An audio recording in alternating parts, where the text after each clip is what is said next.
Xorazmda hali buningning taklif bo'lmagan. Nechta taklif deysizmi?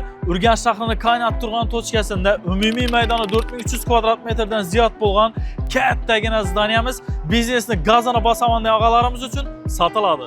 Nere ekan Urganchda qaynab turgan tochkasi desangiz, bu tarafimizda okean balxona bo'ladi. Bu tarafimizda esa Mashal ko'pirining yon boshida bo'ladi. Tushunib turganingizdek, bu territoriyada hamma kafe, restoranlar, gostitsiyalar eng zo'ri-ku, to'g'rimi?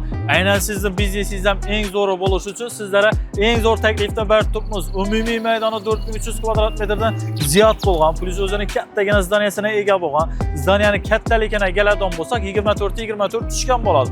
Fasad qismlari ham to'liq zo'tilib turibdi, qaranglar. Podval qismidan bir etaj olsak bo'ladi, sababi baland etib qoldirilgan.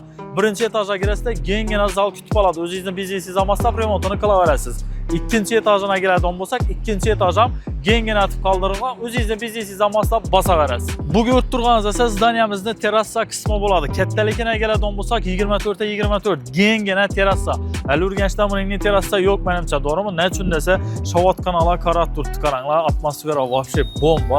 Eng zo'r joylardan biri beda regil kanallari taxlanib turibdi. Xohlasangiz plita bilan bostirasizdan ikkinchi terrasadan ham taxlab berib, bellarni polni oynalarni ochilib yopiladi o'tasidan hazzatib foydalanaverasiz. Bir gap bilan aytganda, Urganchdagi eng zo'r lokatsiyada, eng zo'r biznesni qilaman deb yurgan danishlaringiz bo'lsa, bu videoni tashlab qo'yasiz. Sababi ko'rib turganingizdek, umumiy maydoni 4300 kvadrat metrdan katta joyimiz bo'ladi. Va albatta kattagina zdaniyasiga ega.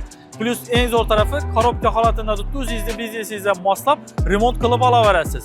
Yan tarafimizga o'ttirganingizda 24 soat движение dinmaydi, katta yo'lning bo'yinda joylashgan, parkovkadan muammo yo'q.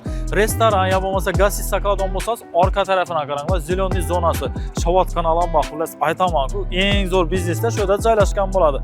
Ko'p so'zlayman, pulini aytmani didonlar uchun egasi nomerini qoldiramiz, bemalol telefon ostida o'zi bilan kelishib xarid qilib olaverasizlar. Hammamizga shunday katta joylarda eng zo'r biznesni bosish nasib etsin.